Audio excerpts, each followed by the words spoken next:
भैया, जो आज के 70 साल पहले के भारत में रहते उनसे पूछो कि आज के 60 साल पहले का भारत कैसा था।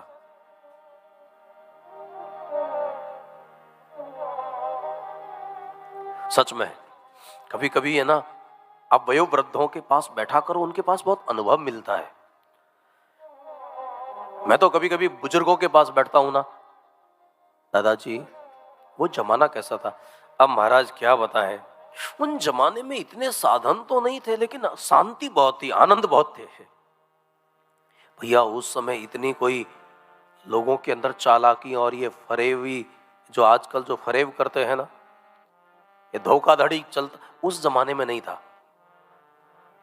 उस जमाने के लोग, इसलिए हमारे यहाँ तो कभी कभी ऐसे गीत भी बनाते हैं, ये शोहरत भी ले लो, ये दौलत भी ले लो, भले छीन लो मुझसे मेरी जवानी।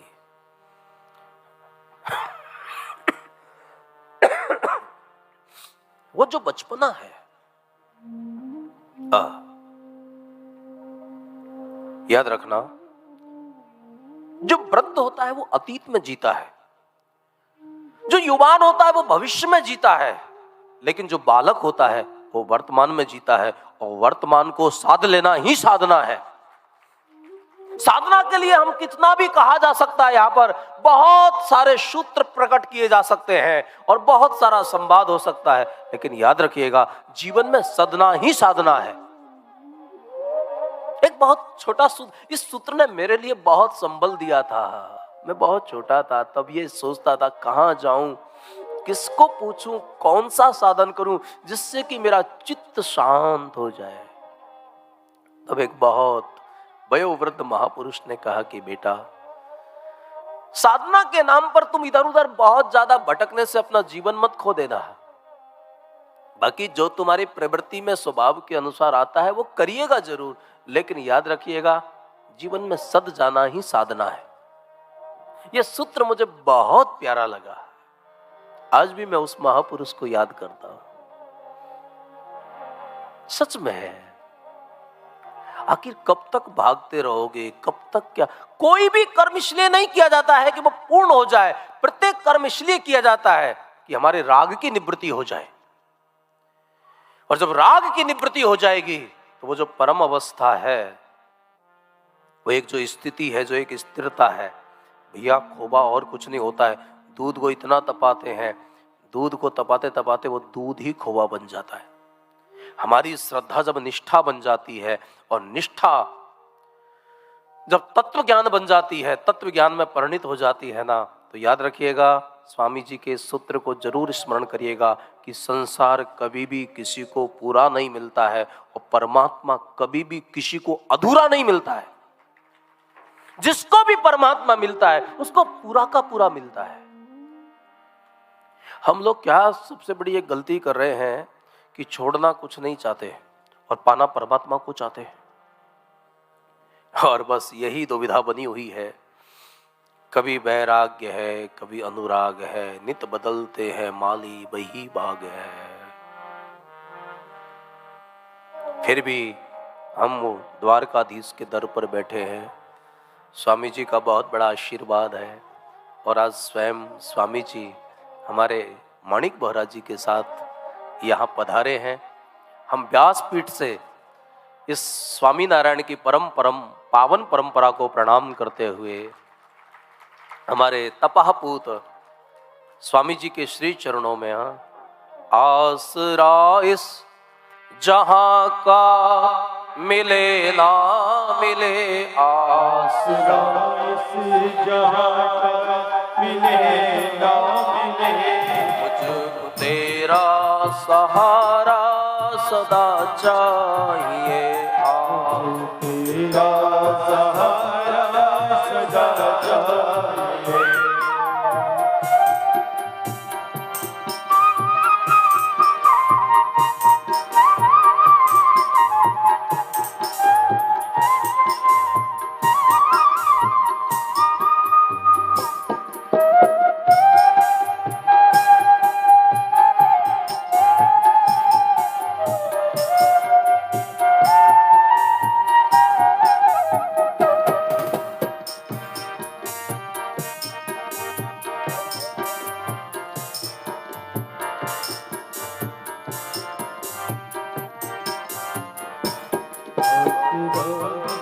जहाँ मिले ना मिले, आसरा इस जहाँ का मिले ना मिले, मुझको तेरा सहारा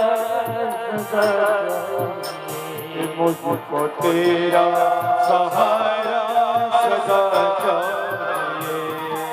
तेरा किसी जहाँ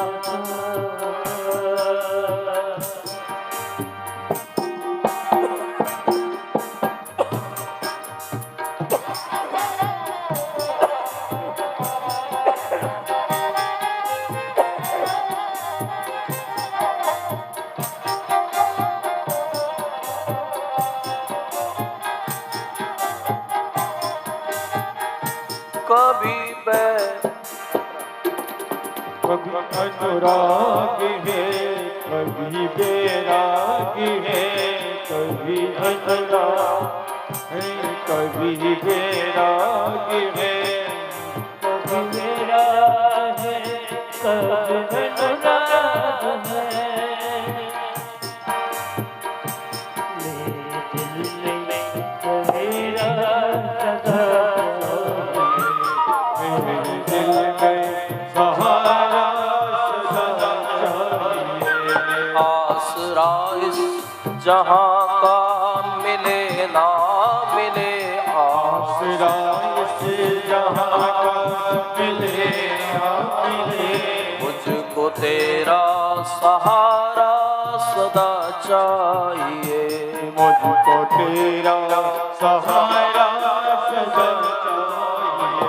चंद्र तारे पलक पर दिखे ना दिखे, चंद्र तारे पलक पर खिले ना खिले, चंद्र तारे पलक पर दिखे ना दिखे, चंद्र तारे पलक पर खिले ना खिले, मुझको तेरा नजारा सदा चाहिए। मुझको तेरा सहारा सदा चाहिए।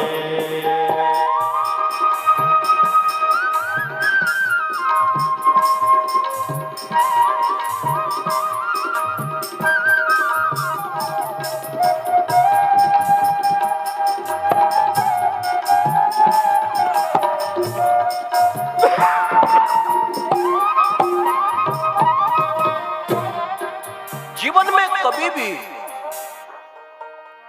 संसार पूरा नहीं मिलता है और परमात्मा अधूरा नहीं मिलता है। जिसने भी घोषणा की है, कबीर कहता है, कहे कबीर मैं पूरा पाया। इसलिए उलट बांसी कबीर की बड़ी अद्भुत होती है। पानी में मीन प्यासी, मुझे सुन सुन आवत हंसी। भगवान के अवतारों की कथा को सुनाया। और फिर ये जो भागवत पुराण है, सूत सूत महाभाग वदनो वदतांबरः, कथां भागवतीं पुण्यां यदा भगवान् शुकः कस्मिन् युगे प्रवर्तेयं स्थाने वाकेन हेतुना। इस कथा की रचना कब हुई और किस हेतु से हुई? प्रश्न करने पर उनके जो पुत्र थे वो तो गोदोहन मात्र ही रुकते थे।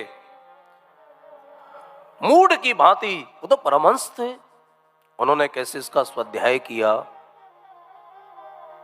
हमें ये सब बताने की कृपा करें। सूत जी महाराज ने शौनकादिक ऋषियों को द्वापरे शमनु प्राप्ते तृतीय युग पर्यये जाता पाराशराद्योगी वासव्याम कलया हरे। द्वापर के तृतीय चरण में, यानी द्वापर जब अभी कली लगा नहीं है, भगवान वेदव्यास ब्रह्म नदी सरस्वती के किनारे आसन लगाकर बैठे हैं। उन्होंने अनेक पुराणों की रचना की, लेकिन फिर भी मन जब शांत नहीं हुआ है, देवऋषि नारद पधारे हैं। भगवान में प्रीति हो ऐसा कोई साधन बताओ। चतुर्दशलोकी भागवत का बखान करते हैं, एक पुराण संहिता की रचना करते हैं, 18,000 श्लोक बनते हैं, 335 अध्याय होते हैं, 12 स्कंद है। इस कथा को गाएगा कौन?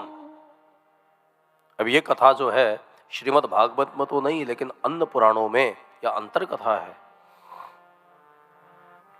देवऋषि नारद सती भगवती के पास पहुंचते हैं, नरमुंडों की वो बात उनको समझाते हैं। शंकर को पूछती है, ये गले में रुंडों की माला क्यों पहनते हो? आप मुझे बहुत प्रिय हो, आपकी स्मृति में मैं ये धारण करता हूं। अब जब जब शरीर बदलती हो तो मेरे इतने शरीर बदलते हैं, और आप, मैं तो अजन्मा हूं, अजन्मानो लोका। ऐसा क्या है आपके पास? मेरे पास अमर कथा है, मुझे जो सुननी है। याद रखना, भागवत को अमर कथा कहा गया है। इसका मतलब यह नहीं है कि कथा को गाने वाले और सुनने वाले मरते नहीं हैं, लेकिन कौन मरता है और कौन नहीं मरता है, उस तत्व में तुम्हें जो स्थित कर दे, वो पुराण जो तुम्हें पूर्ण बना दे, वो श्रीमद् भागवत अमर कथा है। जातस्य ही ध्रुवो मृत्यु, भगवान ने गीता में कहा है, योगेश्वर ने, द्वारकाधीश ने। जिसका जन्म हुआ है उसकी मृत्यु निश्चित है। तो हमें यह जानना पड़ेगा कि जन्म किसका होता है, शरीर का होता है कि आत्मा का होता है? जन्म शरीर का होता है। आत्मा के लिए तो योगेश्वर कहते हैं, ना जायते म्रियते वा कदाचिन। न उसका जन्म होता है न वो मरता है। और याद रखना, बिना शरीर के वो चेतना निष्क्रिय हो जाती है, और बिना चेतना के शरीर जड़ हो जाता है। इसलिए जड़ और चेतन का जो संयोग है, ये जीवन है। सच में आप जीवन को ठीक से समझ लेना तो जीवन जीने का आनंद कई गुना हो जाएगा।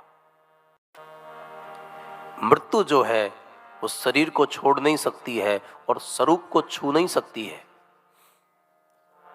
हम अपने को शरीर मानेंगे तो मरना पड़ेगा। इसलिए जब कोई भी भागवत की आध्यात्मिक भाषा में उसका कथन करता है तो वो बताता है कि साधक के अंतःकरण में जो देहाभिमान है वही कंस है। साधक की जो वासना है यही पूतना है। साधक के अंदर जो जड़वाद है यही उसका वकासुर है। ये आसुरी प्रवृत्तियां हैं, यही हमारी आसुरी जो हमारी प्रवृत्तियां हैं यही हमारे असुर है। जो हमारे जीवन की दैवी संपदा है, ये भागवत का आध्यात्मिक अर्थ है। सत्व गुण की बुद्धि ही देव की है, शुद्ध अंतःकरण ही वासुदेव है। वहां भगवान का प्राकट्य होता है। भागवत की आध्यात्मिक भाषा है, लौकिक भाषा है, पारकीय भाषा है, सांकेतिक भाषा है। इन पुराणों को महापुरुषों ने अनेक अनेक भाषाओं से गाया है, अधिकारी भेद के कारण। इसलिए पुराण का कोई भी अंश त्याज्य नहीं होता है, वो अधिकार के भेद के हिसाब से समझ में आएगा। आप ये मत सोचो कि इसमें भागवत एक वास्तविक, अगर मुझे पूछा जाए तो ये ऐसा आध्यात्मिक ग्रंथ है, ये आध्यात्मिक जगत की यूनिवर्सिटी है जिसमें सारे साधनों को समावेश किया गया है।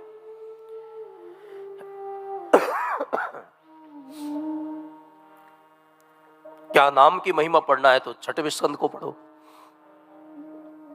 भवाटवी को पढ़ना है अब पंचम स्कंद को पढ़ो।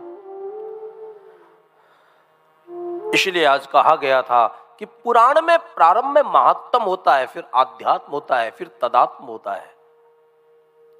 10वें स्कंद में आप बाल लीलाओं का रस स्वादन करो, भगवान के साथ अभिन्न हो जाओ, उनकी लीलाओं का रस लो, ठाकुर जी को लाड लड़ाओ, क्योंकि जो आनंद परमात्मा को लाड लड़ाने में है ना, वो आनंद परमात्मा बनने में नहीं है। इसलिए हमारे यहां ये जो भक्ति की जो मार्ग है, इसमें जो मूर्ति पूजा है ना, ये केवल कोई अंधश्रद्धा नहीं, ये तात्विक सत्य है। ये जो संसार है ये जड़ का विस्तार नहीं, ये चैतन्य का विलास है। तो जो चैतन्य का विलास है, तो पूरा अस्तित्व जो है ना, अद्यवतारा पुरुषा परस्य च, ये श्रीमद् भागवत का ही श्लोक है। भगवान का सबसे पहला जो अवतार होता है वो इस अस्तित्व के रूप में ही होता है। जब तक भेद बुद्धि है, जब तक अंतःकरण में द्वंद है, वासनाओं का वेग है, तब तक हमें साधन करना चाहिए और उस परमात्मा की अनुभूति करके, क्योंकि परमात्मा मान्यता का विषय नहीं, परमात्मा अनुभूति का विषय है। कि भवानी को नींद आ गई। अक्सर कथा में ऐसा होता है, कई भवानियों को नींद आती है। याद रखना, अगर कथा को बहुत भाव से सुनो तो समझना कि तुम्हारे विवेक की कृपा है। अगर कथा में रोना भी आने लगे, कभी कभी आंसू पोंछने पड़े, तो समझ लेना कि किशोरी जी की कृपा है। कथा पूर्ण रूपेण समझ में आने लगे तो समझना कि द्वारकाधीश की कृपा है। लेकिन अगर कथा में बहुत झोंके आने लगे तो समझ लेना कि बाल भोग की कृपा है। जो सुबह बाल भोग लेते हैं ना, उसकी कृपा है। तो हर किसी की कृपा तो होती है ना, कृपा का बिलग बिलग वो होता है। और फिर उसने कहा कि क्षमा करिएगा भगवान, मेरी कथा कौन सुन रहा था? वो दृष्टि सुख सावक के ऊपर गई, उसको मारने के लिए भागने लगे हैं आशुतोष। क्या घटना का क्रम है। महापुरुषों ने सिद्धांतों को समझाने के लिए कितने प्यारे दृष्टांत बनाए हैं। इनको कपोल कल्पित मत मानना। ये जिस भी महापुरुष ने कहा है ना, एक उस महापुरुष की अनुभूति है, उस परम यात्रा को यात्रा कराने के लिए, हमें परम अवस्था तक ले जाने के लिए। और फिर व्यास पत्नी पिंगला के उदर में वो प्रविष्ट हो जाते हैं। 12 साल तक वहां रहते हैं। 12 वर्ष में साधना पक जाती है, साधन भी पकते हैं। याद रखना, हम नींद में कुछ भी नहीं करते हैं, लेकिन फिर भी नींद भी पकती है। अब कहीं भी जाना और छोटा बालक सोया हुआ है, आप बधाई देने के लिए जाओ तो उसकी दादी कहेगी, आप आए, ये बहुत अच्छी बात है, लेकिन अभी अभी सोया है, थोड़े कच्ची नींद में है। याद रखना, नींद में हम कुछ नहीं करते हैं, लेकिन नींद भी पकती है। इसी प्रकार जब साधन पकते हैं, जब कई जन्मों का पुण्य प्रकट होता है, जन्मांतरे भवेत पुण्यम, तब भागवत कथा सुनने को मिलती है। जब हमारा श्रवण पकता है तो मनन में परिणत हो जाता है। जब हम मनन करने लगते हैं तो फिर हमें विवेक प्रकट हो जाता है। भाग्योदयेन बहुजन्म समर्जितेन सत्संगमं च लभते पुरुषो यदा वै। उससे जब हमारा विवेक उत्पन्न होता है तो फिर सद क्या है और असद क्या है, फिर असद को छोड़ना नहीं पड़ता है, अपने से गिर जाता है। जब स्थितियां और बढ़ने लगती हैं, हमारे यहाँ प्रकृति का नियम है कि जब कोई भी फल पकता है तो उसको तोड़ना नहीं पड़ता है, वो अपने से गिर जाता है। साधन अपने आप सूक्ष्म हो जाएगी। याद रखना, साधना ने बहुत सूक्ष्म हो जाती है। कर्मकांड के प्रति आदर तो बचेगा, लेकिन आसक्ति नहीं बचेगी। आदर तो इसलिए बचेगा क्योंकि यद्यदा चरति श्रेष्ठ। अच्छे लोग जो आचरण करते हैं, कुछ लोग उसका अनुसरण करेंगे। तो इस स्तर के जो महापुरुष होते हैं ना, इसलिए भागवत का एक शब्द मुझे बहुत अच्छा लगता है, वदंती कवयो यथा। ज्ञानी कैसे बोलता है? उन्होंने कहा कि वो सामने वाले की पात्रता के हिसाब से बोलता है। हमारी पात्रता क्या है? गीता में एक श्लोक मुझे बहुत अच्छा लगता है, न बुद्धि भेदम जनियेदम ज्ञानानाम कर्म संगीनाम। जिन लोगों की बुद्धि अभी कर्म में आसक्त है, जिनकी भोग बुद्धि है, ज्ञानी को चाहिए कि उनको भी वो भटकाए नहीं, उनके अंदर बुद्धि भेद पैदा ना करे, क्योंकि उसकी कर्म में अभी वासना है। कई हमारे शरीर में घाव हो जाते हैं और कुछ बिना पके अगर हम उसको नाखून से निकाल देते हैं ना, तो फिर उसमें रक्त बहने लगता है, उसमें पीड़ा होने लगती है। इसी प्रकार जब अंतःकरण शुद्ध होता है तो याद रखना, त्याग किया जाता है लेकिन वैराग्य हो जाता है। वैराग्य किया नहीं जाता, अपने से होता है। ये महापुरुष है ना, इनको समझ में आ गया ऐसे ही समय में कि हमारे जीवन का लक्ष्य क्या होना चाहिए। ये सब महापुरुष बहुत अध्ययन करते हैं, बहुत अच्छे अच्छे पदों पर होते हैं, लेकिन पता नहीं कोई बात चिंतन करते करते, मनन करते करते, तो असार संसार से असारे संसारे विषय विषसंगा कुल धिया क्षणार्थम क्षणार्थम पिबत सुख गाथा तुलसुधाम। तो फिर मनन करने के बाद में लगता है कि असद कर्मों की निवृत्ति हो जाए, क्योंकि पूरी जिंदगी को जानने में लगाएंगे तो जीएंगे कब? जीवन बहुत लंबा नहीं होता है, पता नहीं चलता है कि 70 साल कब पूरे हो जाते हैं। तो जब वैराग्य किसी को हो जाता है, लिया नहीं जाता है, वैराग्य हो जाता है। और याद रखना, अगर होता नहीं है ना, इसलिए कभी कभी महापुरुषों से मैं भी निवेदन करता हूं कि आप आशीर्वाद दो। कभी कभी कई महापुरुष मुझे कहते हैं कि आप जब गृहस्थ आश्रम में नहीं हो तो आप वैराग्य क्यों नहीं ले लेते हो? तो मैं उनसे प्रार्थना करता हूं कि आप आशीर्वाद दो कि अंतःकरण में वैराग्य हो जाए, क्योंकि वैराग्य लिया नहीं जाता। और अगर हम बनेंगे तो फिर बनावटी होंगे, फिर हम हो नहीं सकते हैं। याद रखना, हमको बनना नहीं है, हमको होना है। बनने की अपेक्षा होने में ज्यादा गहराई है। अब आप ये साधना संबंधी बातें हैं, अगर आप इनको समझ सके तो बनने की अपेक्षा होने में ज्यादा फायदा है। तो कोई भी महापुरुष जब आंतरिक उस यात्रा में उतरता है, साधन करते करते अंतःकरण शुद्ध हो जाता है, तो फिर असद कर्मों की निवृत्ति हो जाती है, उसको राग निवृत्ति हो जाती है, तो उसको वैराग्य की स्थिति कहा जाता है।